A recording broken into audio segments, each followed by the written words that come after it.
Hey, hey, welcome to Black Men Runs, the healthy brotherhood experience. Happy New Year to all the brothers out there, everybody tuning in.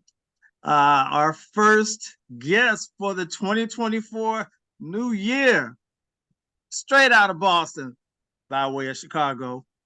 Come on now. Brother Jeff Davis, I'm captain with for it. the Boston chapter of Black Men Run. And it looks like my co-host Lucier Boyd out of Detroit.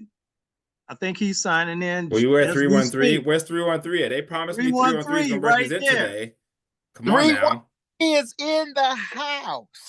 Lucier, Where you perfect at, time. Uncle Lou? How you be? Where Perfect you time. been? Oh man, I've been out there working, man. I had some major issues going on. I had to make sure it got taken care of, keeping the customers happy. I bet. I You know, bet. he's the mayor of Detroit, so he got to No, make sure the facts. We all know city that. is on Recognize. All point. hail. All hail. You just in time, Hey, Lucier. Just in time, man. We just introduced Jeff, as you know, Brother Jeff Davis, absolutely. straight out of Absolutely. Boston. And Appreciate y'all. Thank you. yes, sir. Well, welcome to the podcast, Brother Jeff. Glad to have you. Honored to have you on here, man. Honored to be here. This is look, I mean, it's you've been listening to y'all celebrities for like a year now. And I'm like, man, oh, Yeah. okay, all right. I gotta come correct. Maybe. Hey, we're here for the brotherhood, man. I love it. Y'all done such a beautiful job of just highlighting our beautiful stories and all the incredible people making incredible impact across the country. And I think the thing that for me, it like stays in my heart is just how diverse we are as a people. Yes, We very. talk up here about changing the narrative about the social image of black men or what a black man is or who you think a black man is. And Africa is the most ethnically diverse continent on the planet, and we are those people.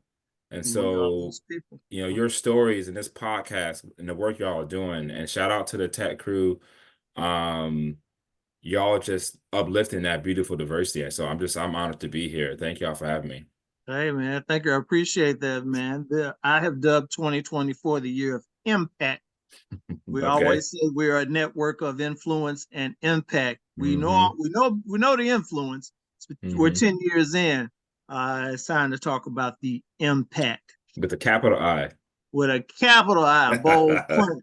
And brother, you and the Boston chapter are definitely making an impact. But before we get Thank into you, the bro. impact, Jeff, tell us a little about yourself. I know you're Boston by way of Chi-Town. Come on.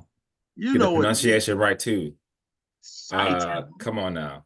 Yeah, I mean, honestly, I'm a kid from the shy. You know, I mean, the way I describe myself is like a blurred, a drapetomaniac, a citizen of the world.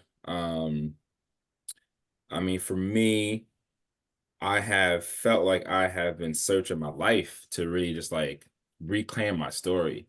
I'm a child of um a maternal grandmother who was forced to sharecrop in northern Mississippi, in Chula, Mississippi. Um, I'm a child and a descendant of great grandparents, paternal great grandparents who escaped enslavement for love to start a family. Without them, I'm not here. Um, and I mean, obviously, we're all are from the ancestors who chose life, who kept fighting, and so the way I kind of live my life and kind of choose to live my life is of truth and that humanity. And so for me, growing up in Chicago with a huge family, my parents are each one of 11. So we talk about the Black experience, like that's how I grew up, like the whole full rainbow of it. I'm gonna try not to pull my headphones out, but the whole full rainbow of the Black experience of what it means to be Black in this country and being impacted by that, pluses, negatives, all the gray area in between and figuring it out. That's who I am. I rep shy all the time. If you got my number, you know that to be a fact. Matter of fact, you can see like my shout out to the Chicago Sky right here, my champions. I got my little poster. Like, I told you I'm a blurred. So I don't like in one image, you can probably see a lot of what Jeff Davis is about. You got, Juneteenth, you got hands of formerly incarcerated folks, liberated folks down in Louisiana. You got my babies over there. You got Star Wars over there. I don't kind of speak about I be about it. And from a running lens, I think with all that humanity and my family background really kind of dictates, has framed as all of our families have framed my approach to the world.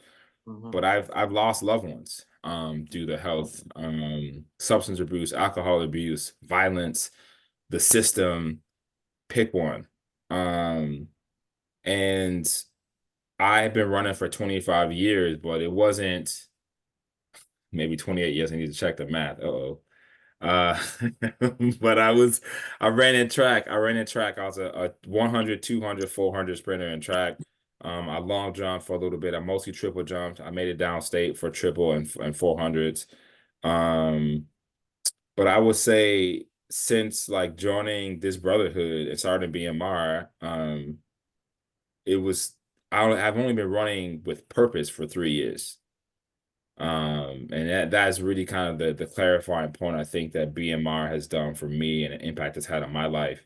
And the beautiful thing about it, and I'll kind of pause here. It's probably a little bit longer answer, but the beautiful point of it is I now have family coming to me, like seeing what we're doing in Boston, seeing what BMR nationally is about, and asking how do I get in on that? What do I do? How do I get down? Let me get up with y'all. How do we do that in Chicago? How do we do that, in Detroit? How we do it in ATL? I'm like, well, y'all, I got people down there. Like, here you go, hit the numbers, right? And so me, I'm trying to do right by my people, every day, all day. And I define my people in the broadest and most specific terms possible. So yeah, that's a little bit about Jeff Davis. All right, Jeff Davis. Don't ask me a question if you want the answer, though. You better believe it, because if you ask this brother a question, Lucia. We talked about that. We said we're gonna have to do 2 sessions with you because you make this podcast real easy. Hey, Yeah. come on now. I just Come like I said, on. I like telling stories. I love being around my people. And the magic of it is, though, the more you actually like are vulnerable and you expose yourself. We talk about vulnerability like if it's a weakness, but our vulnerability is our humanity. The more we share our stories, the more we share our experiences, the more we see each other in each other. And in the world, you don't have to go far for today's headlines, y'all. You don't have to go that far to see how this inhumanity is being served up here. And so if we can't see us, then who's gonna? And so if you ask me, I don't have time for like that kind of the typical male stuff because it wasn't made for us in the first place. That's not where our people come from. We're the original peoples of this earth, and love and humanity has been always a part of our narrative. And yes, we are human, so we have the dark sides as well. But I don't even get but one little turn on this blue rock in space, and I'm not gonna waste it. So don't ask me a question if you don't want the answer. Hey, the voice of a leader, Lucia. Absolutely. This guy right here. I appreciate you. This guy here. It might get me in trouble sometimes, but I'm still here. You know what? Hey, it is what it is, man. What got you to Boston, man? And how did you link up with Black Men Run?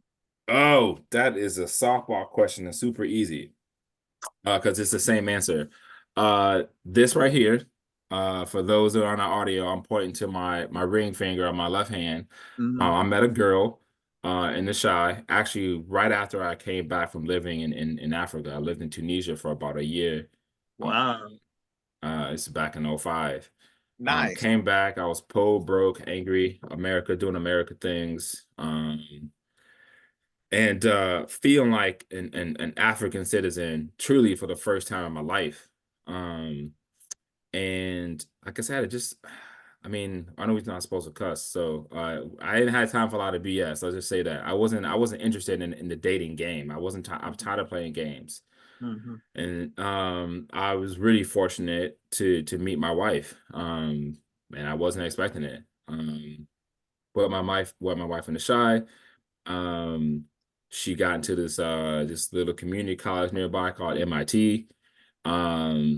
And so I was like, well, moving to Boston then, right? So, That's it. but before we moved, I had to lock it up. And so one of these pictures around here is me proposing to my wife. Um, and she said yes, and I came to Boston. Um, Fast forward, that was 2010. Fast forward, what, 13 years now, going on 14 years. Nice. Well, I suppose 10 years, fast forward 10 years, and 2020, I'm real upset. So my professionally, I work in people and culture strategy. So my job is literally connecting with humans and trying to create workspaces that are more humane. Um, and unfortunately, I had to fire 20 people. Wow. The week or the month we found out about George and Ahmad and Brianna and Tony and everybody. And so I was as low as I could get. I'd always, like, although I ran in high school, and I always kind of run throughout my life, I hadn't been really running like really consistently. It was a thing I did, and just because I knew how to do it, I hadn't connected that I was running for my mental health. I hadn't connected that I was running to get that breather, to catch my breath, right? And my wife sent me a link to the Run for Justice. Shout out to BMR Phoenix. They were doing a Run for Justice with Latinos Run, and I was like, damn, like I'll be that. Like, I'm Black, I'm a man, I run. This is dope. Let's go. And then I was like, wait a minute, like this is virtual, but like I'm in Boston. Like there's people running all the time, like all the time. Like you can like shake a stick any which way in the light breeze, and you can hit like 17 running groups. But I was like, man, I ain't seen no Black man run. So what's this Black man run all about? And that's when I reached out. I looked on the website. I looked up and down, sideways, and this is when we had the OG website. I was like, I don't see Massachusetts. That's weird. I don't understand. So I reached out, and it was Raphael and Stinson had responded back to me. And they're like, we ain't got one, but you could be that dude. And at the time, I didn't. I kind of still don't, but I didn't really mess with Facebook like that. So honestly, the biggest pause for me, like starting the chapter, was like messing with Facebook. I don't trust Facebook. I don't trust none of them. But I was like, in this moment, if not me, then who? And if not now, then when? Mm. Our people are literally in these streets dying. And I would be a hypocrite if I say I'm committing my life to truth and um courage and vulnerability if I like rest in my comfort right now, if I rest in my, I don't know, in my comfort zone, if I rest in my spot where I am and not do this thing. So yeah, I give up some of my cookies, but if there's one other brother who feels the way I feel, might be going through it right now and just literally needs some fresh air or needs a fresh perspective, I had to be that dude. And so um I spoke to some trusted brothers. Shout out to Jeff Joseph. Huh? And yeah, through the love of friends and family, BMR found me. And 3 years later, going on 4 years later, I think we might have a thing going up here. I think y'all got a little something going on up Yeah. there. Going strong, man. I You appreciate you. guys definitely made your presence known, for Thank you. sure, among the BMR Brotherhood. I think I first met you guys last year at the Selma Mm. Montgomery Mm-hmm. 51-mile relay. Yeah. Here comes Boston. Not last year. 2 years. 2 years Has it now. been 2 years Yes, already? sir. Man, We're two time times flies. in. I know, right? Yeah, you're right. It was 2 years ago. Definitely was 2 years ago. Mm-hmm. Wow. Are you Man. going this year? Yes, sir. I'll be back. We're working on it. We're gonna have a new team. We got a bunch of brothers up here who are excited to come back. But after the first one, we put it on and like it ain't about the race, y'all. For anyone listening to me, it's not about the race. We're talking about being present, physically present in the land where our people who's had their humanity perpetually like tested. And the white power structure was trying to take it away from him at every turn. The leg that I run starts in Lowndes County, which is the seat of the KKK, where they murdered 3 people, including a white woman, 2 brothers on the side of the highway after we made it to Montgomery. Oh, and by the way, you know, I heard from a trusted source. I had the gift of having a beautiful Kwanzaa dinner with a civil rights leader recently who was in Selma, who did voters' rights work in Lowndes County. Wow. And was like, yeah, no, FBI was like in that car. I mean, America. And so again, like, if you think this is just about a race, Mm-hmm. you missed the memo, homie.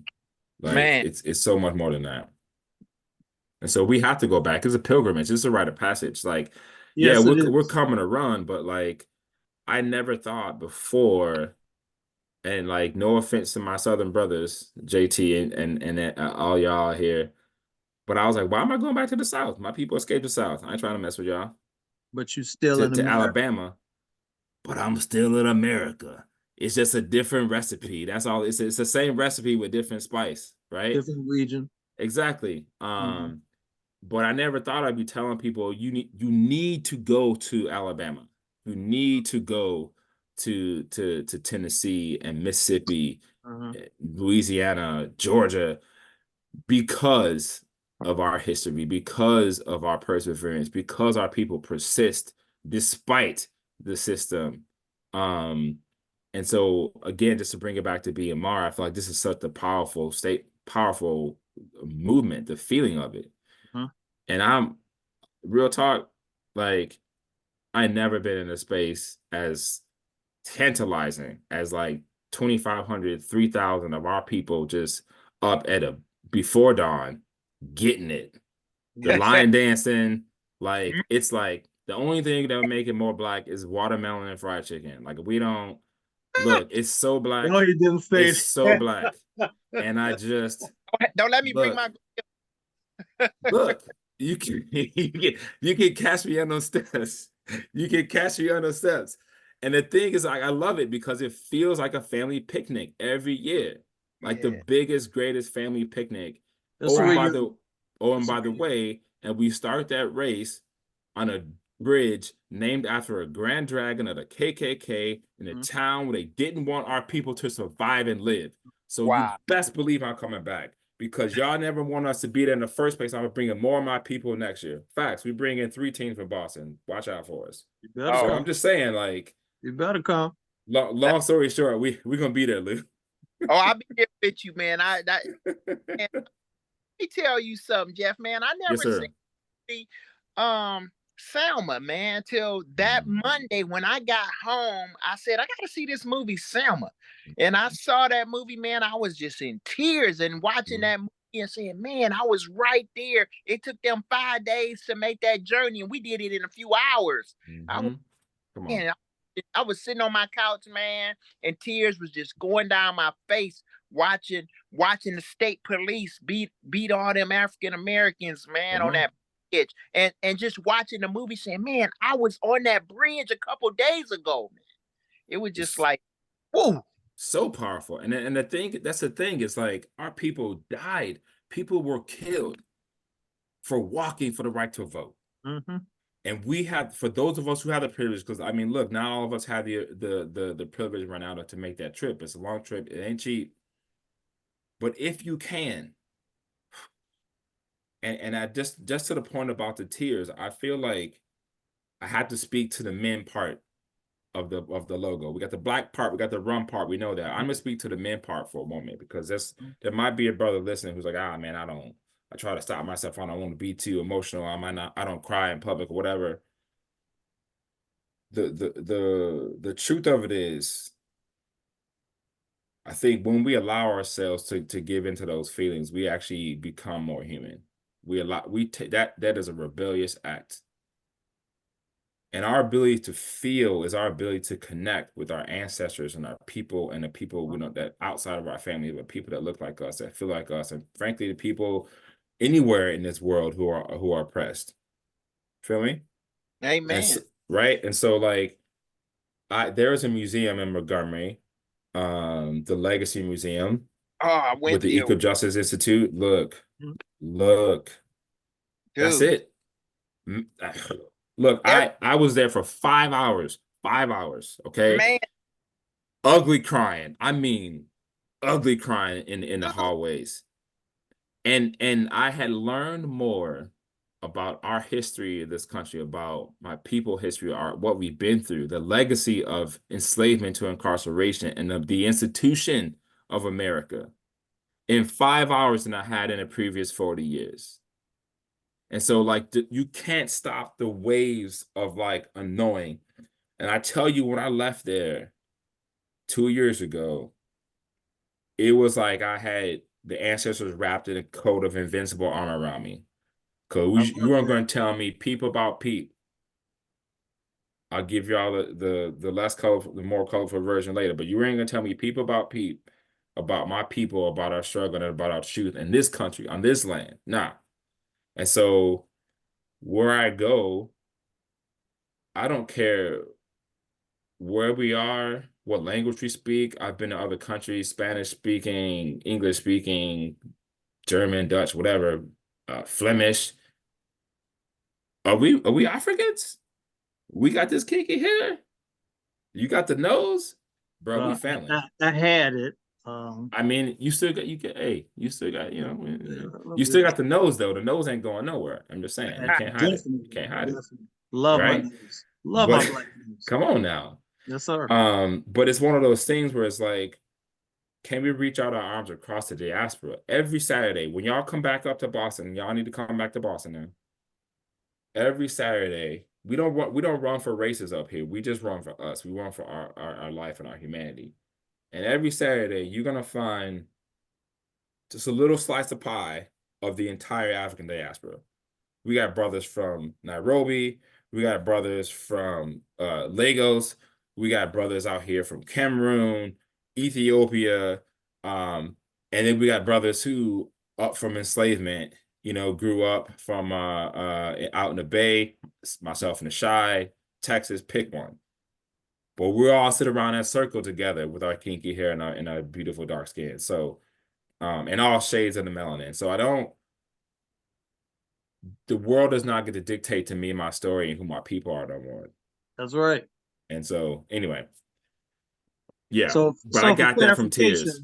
So for clarification, for those who may not know, we were speaking of the one of our Black Men Run regional races. It's the Selma to Montgomery 51-mile relay race. It starts in Selma at the Edmund Pettus Bridge, the site of Bloody Sunday. Look that up for y'all that want to know what that is. And it's a relay race. We have teams. We do have people that run the entire route from Selma to Montgomery. And that is the route that civil rights protesters took back in the day, fighting for freedom, taking a stand all the way to Montgomery, Alabama. Mm-hmm. It was not an easy walk. In church shoes. In church shoes. Come on now. Church shoes. Sleeping in a ditch, hiding from KKK in the trees. Right.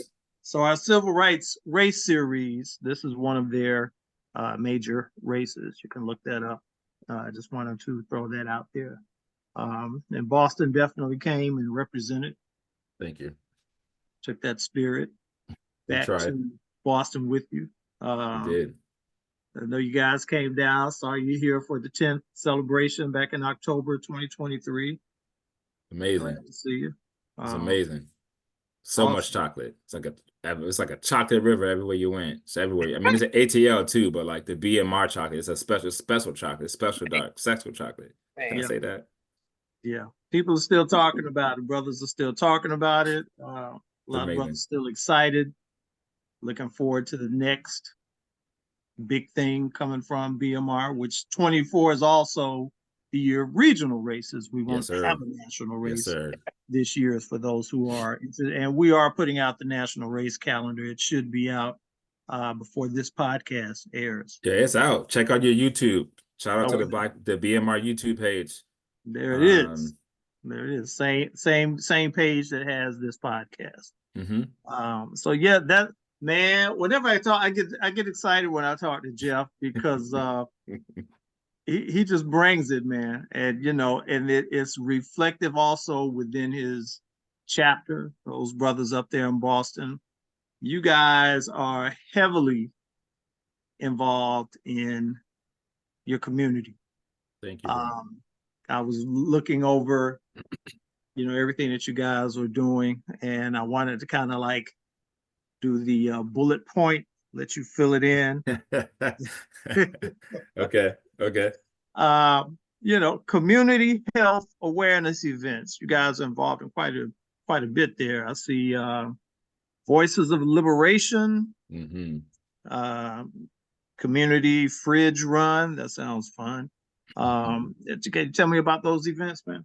Yeah, I mean, first, I was not expecting that email to be such a labor intensive exercise, to be honest. Like, It wasn't intended to be. no, no, no, it wasn't. I'm grateful for it because, like, I didn't, we steady busy doing stuff, right? But how often do we pause and take stock and reflect, right? And so, Right. like, well, your email invited me, and I try to move with intention, right? So I may not be the fastest responder. Lord knows that's the case, but I try to be intentional when I do. And it just got me thinking, like, hey, first off, Black Men Run Boston ain't Jeff Davis. They're not synonymous. Jeff Davis is a person trying his hard not to mess it up, right?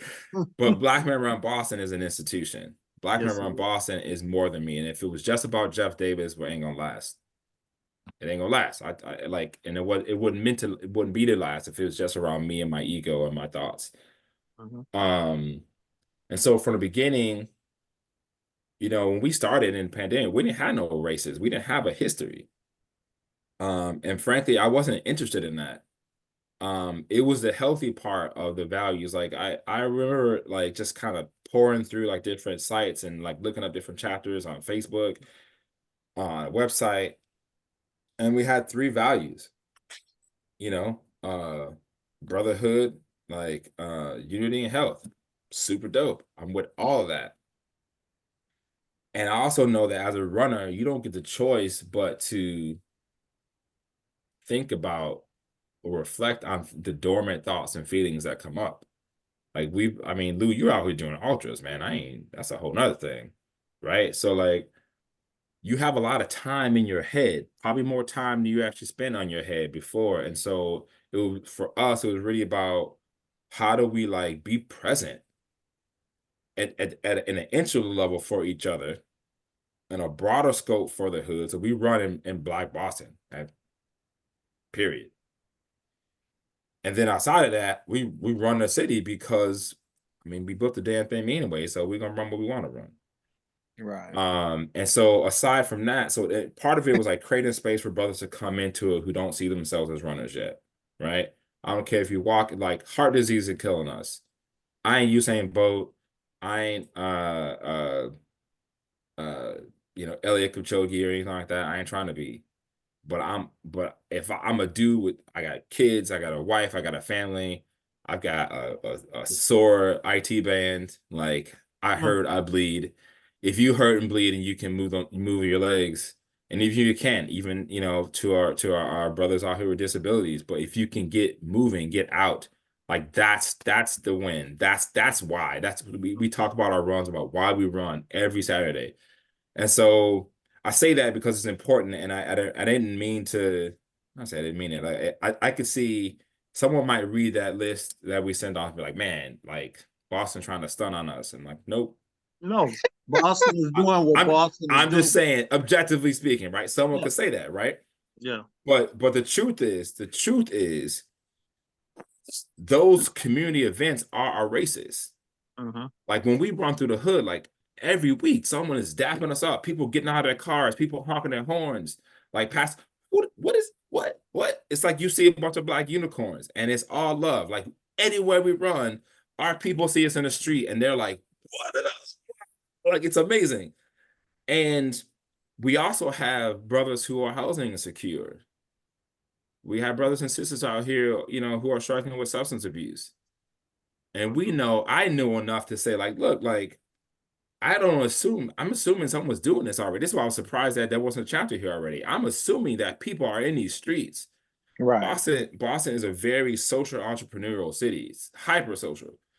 Um, and so you going back to your question 10 minutes later, JT, sorry. But like stay with Jeff me on the Davis. podcast, y'all. You can fast forward if you need to. Put it on double time. There you But go. the Voices of Liberation, there's a brother Duran in the city who has been we all know there are brothers and community members who have been putting in that work for our people without asking for favor, without asking for handouts, whatever. They're doing it as a labor of love. Like Mhm. BMR Boston, we openly talk about love. If you pull up on a Saturday with us, any Saturday, you can hear about, man, I love you, bro. Good to see you. How your family doing? But for real, like in the purest form, like when I recognize family, I acknowledge I love my family. And again, the system and the world does not dictate who we call our family. And we're designed, our society is designed for us to be like, oh, well, them Southern brothers and them Northern brothers and da, da, da, da, and them bougie brothers. Bro, is you black? Gay, straight, Republican, Democrat, nerd, engineer, what is you black though? We good. You had me at black, bro. You had me at the B. And so from that point, then how do we expand that iris of support? Can we be there and literally just our presence sometimes is enough? And so Voices of Liberation, as a brother, Duran, he provides resources for homeless and housing insecure folks in the city. And his ministry is just to have a space and hold a space in the city so that in the city with housing prices and cost of living prices through the roof, people have a space to feel like they're human, to get their humanity back. And so it wasn't Black Man Run. It wasn't Boston. It was like, oh, let's kind of do whatever. It's like, let's support my man's because he's the one putting in the work. And so he runs a place called Scope HQ. And this is a organic relationship. One of our vice captains, Carlos Nobles, made the connect, and he was like, look, bro, like I think we can help Scope HQ. How do we do that? And so we got the idea of like doing anything on a run, being true to us. And so we pack up the bags and then we actually run to like areas of concentrated poverty around the city. And we create these little health and wellness pyramids, soap, feminine hygiene products, peanut butter, almond butter, gloves, socks, anything you can fit in a backpack. And we run it to our people. And that was all an effort that exists. And we were just so happy and blessed to support that effort. The community fridge room is a little bit more organic. And so when I think about what we have as runners and what we have as members of this BMR community, you have to be able to eat. It's helpful when you actually have a roof over your head to be able to do your yoga, to do your stretching, to do your workouts, right? And not all of our people got that. And so until our people do, we're gonna show up where they are. And so the similar thing with the challenges in housing and food insecurity in our country and in the world right now, and the amount of disposable food we have, we ask ourselves, hey, it was around MLK Day, which is coming up, and we're about to do it again. What can we do to give? We're in Boston. MLK and Coretta met down the street. We can't like just be here, like look at us running and looking dope. Like, nah, it's about more than that. We're not a run club. So if we're not a run club, let's show up for our people. And so what that Mhm. meant was, again, putting food in backpacks. And there's these just fridges. They're called community fridges because it's just that you can go anywhere around the city. There's about 6 to 8 of them in the Boston, Cambridge areas, like the metro area of Boston. So Boston Marathon Finish Line, Cambridge, Harvard, and MIT for those who don't know Boston. So metro area. And so we literally just like scoped out a route. It's about 3 miles. and we would pack food in our backpacks and we'll run food from this one to that one to the next one, and drop off food, again, for families who don't have the means that we do. That's powerful, man. That's Impact, awesome. influence right there, man. That's right. Appreciate you. Thank you. Definite impact. That's not all Boston does. Boston is also, you guys, I was reading in your email, you volunteer at the Haley House. That's the We historic did. food pantry Mm-hmm. for the homeless and housing. Powerful. Yeah. Was it Live Like a Local Tour, Clean Up the Block event? I know that's hard to get people to come out and do that stuff. Some people don't want to clean up at home, let alone come clean up outside, you know. Look, there's something special about that. And it, again, like BMR has changed my life, and for nothing else, for the fact that I have met some of the best humans I've ever met in my life. I like seriously, Me like too. y'all could be white, purple, yellow, whatever. Best humans in my life through this organization. And so it actually wasn't hard, JT. Matter of fact, and again, this is actually, thank you for bringing up the Live Like a Local, because it happens so organically. We're in these streets. We run major neighborhoods. We run like Roxbury, Dorchester, Mattapan. That's like Black Boston. And so my man, he's like, look, all y'all want to do is go down and see the Boston Marathon in the white folks in the rich white neighborhood, but you don't want to come down to Roxbury 1 mile. I'm going to tell you why you need to come down to Roxbury. So he's giving these local tours, but his spot where he kicked off his tour was just like overgrown, it's trash everywhere. You know, it was think of like a derelict corner in the hood, and like, there you go. But how is it, he's like, how is it that 1 mile up the street, you can eat off the sidewalk? Tell me how that make that make sense for me, right? Wow. And so he put up a post. One of our brothers in the chapter saw it and was like, Jeff, check this out. And I was like, yeah, no, we can't go out like that. Because the other thing is, like, we run past that we were literally just there this past weekend. We run past that intersection all the time. And, you know, if I had my druthers about it, we'd be doing more of that. And so it was a no-brainer. We just said, look, we're in Roxbury anyway. We're gonna do this run, and we're gonna clean up the corner. And the fellas like, bet, like, give me a shovel. Let me, and it wasn't that. We actually, because we didn't, it literally was like, my man sent out a post on Tuesday, and he's like, yeah, I want to see if we can get some people to come help me clean it up. But he was talking about like a week later, as I get the schedule won't work, but we're just gonna pull up anyway.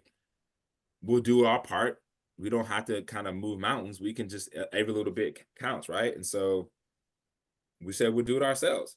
And so we pulled up, put the city on blast, but we made the city aware of what we were doing with their 311 information site, and said, hey, like, a little help here.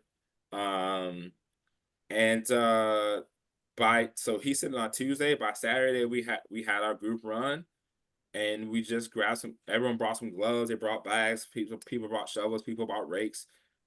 My kids were with me, so I had my sons out there, and I was like, y'all definitely need to learn how to clean up, because sure ain't doing it at home. So I was more than happy to kind of get them through. And so but that's the thing, it happened because we're just in the street, you know. And so, and my man had enough, the convener of the tour guide, he was just like, look, like, thank you. And he had reached out to us. We had talked about connecting before, and it just happened that we were able to kind of make that happen. And we still want to sync up with him on a more kind of positive note. Last thing I'll say, because I know I'm getting long here, but I think when we started the chapter, it was like, okay, I'm taking the BMR values, right? But I felt like something was missing. So I actually wanted to talk about those vulnerable moments when you finish a run, or Frank, you just don't know. And you're like, I'm pissed. I'm angry. I'm about to go DMX in here. Right? So, well, what if you had someone to talk to, bro? And so I think a pillar for us is like that reflection. So we added so our values in Boston, the brotherhood, reflection, unity, and health. Um, and so everything we try to do is kind of under the guise of those 4 values. That's actually our litmus test. We don't do anything, we don't make any moves if we can't pull up and represent, and it has to, we keep it bruh. And so for us, like, that unity expands to the whole city. That health is like, until my people in Roxbury, who right now have a life expectancy of 68 years, and the people in Back Bay, more rich, more affluent, more well to do, they have a life expectancy of 91 years. Until we bridge that gap, we ain't got nothing to talk about. We're gonna be in the street. We're gonna be talking about health. We're gonna advocating for Black male health and wellness. We're gonna bring ourselves closer, as close as we can, to where these racialized disparities are showing up, and we're gonna be that. We're gonna be that voice. And so, because of that, we don't have to lead all the time. Sometimes leadership is actually advocacy. My man is already doing it, but now we have a bit of a platform. Why do we need to make it up? This city ain't that big. I'm gonna just support my mans in them. Right. It's just that simple. And so, like, it didn't occur to me as community events to your email, JT. I was like, but this is literally just what we do. We might run a handful of races every year, but being in the street, we there anyway. So why not give back? That's right. Man, you just inspired me, Mr. Davis. I'm gonna bring up some things in Detroit so we can start doing some of that. That cleanup thing is an awesome thing in certain neighborhoods, man. I really appreciate what you guys are doing, being, leading the forefront. And we need to get that out to a lot of different major cities and different areas of the United States for Black Men Run to start participating in the neighborhood, not just running, but being an impact and influence. So when people see the name on our shirts, they it's more respect. They're like, yeah, they doing things. Yeah, man. It's one thing. Like, I think it's hard to connect from far away. Like, I mean, look, if we had our drugs about it, we'd be in a booth or maybe a social hall recording this podcast, but we're in different cities right now. But this is why the power of our regional meetups, our national meetups are so palpable. It's because of that place, that ability to touch. If we sit here in Boston as BMR and we're just like those dudes who are fast or run or whatever you think we are, the general male ego is not going to allow yourself to be like, man, what are y'all about? Who are these brothers? But if you see us in these streets every week, not running where it's pretty, and we can and we do, but like, we're running your neighborhood. Literally, bro, wake up, come on the stoop, we'll see you. Right? Yeah. And I think there's a certain, you have to be close enough to touch it. And so we have these wristbands where we give them out to brothers when we see on the street. It's just like, this is our calling card, bro. Take this wristband, holler at me next time. You have our information on IG, etc. But yeah, it's about that connection with our people and staying connected. And honestly, it's what gives back to us. Like, it's a beautiful thing to be able to create the space that you need. I helped create the space that I needed for my own mental health, for my own balance. And it's just kind of opened up. And one other thing to kind of bring it, I'll say, to the point of impact, our last kind of like leadership call, we were talking about reaching out to our partners and making an ask to say, hey, I need help. Ain't nothing wrong with saying I need help. And so we've had some connections with REI and Saucony and folks recently, and it's like, hey, can you help us do some of these volunteer events? Maybe bring us some rigs, bring us some gloves, bring us some whatever. And I'm very happy to say that our partners are all responding positively, and they are so down to help us, and we're really looking forward to seeing if we can kind of, you know, not just keep doing it, but maybe do it a little bit better in 24, have a capital I impact. You guys are doing it, brother, up in Boston, you, brother. Appreciate Massachusetts. that. Yes, you Appreciate are.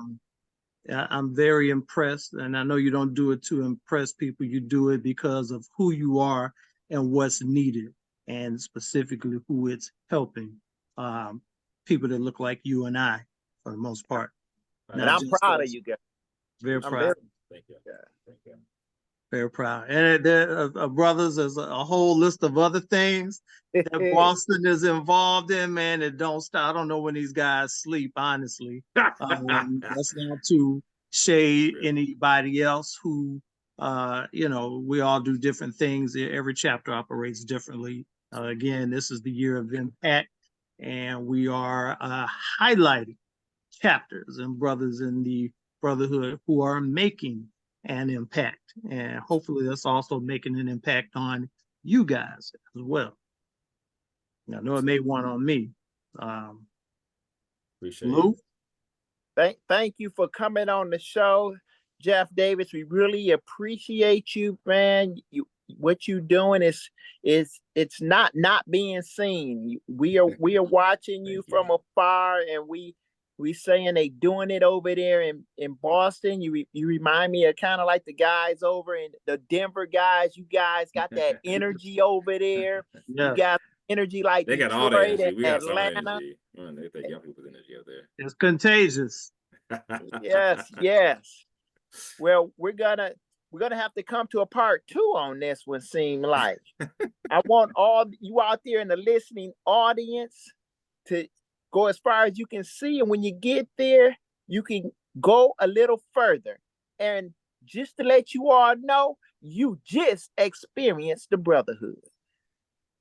Also, I'd like to send a special shout out to our brother Marcus Cunningham. Marcus is out of the Columbia, South Carolina chapter. He had an unfortunate accident, and he is in the hospital. Oh, no. Very serious accident. He's had surgery, recovery. Surgery went well from what I understand. And the doctors are very hopeful about his recovery and that he will be able to run again. He's still in the hospital at this moment. So you guys keep Brother Marcus Cunningham in your prayers. Lift him up, send him some positive vibes. You're going to be back. You'll be back, Marcus. Marcus, you are not alone, brother. You know, we take care of our own. We got you, man. That's what the Brotherhood is about. Amen. Peace, y'all. Thanks.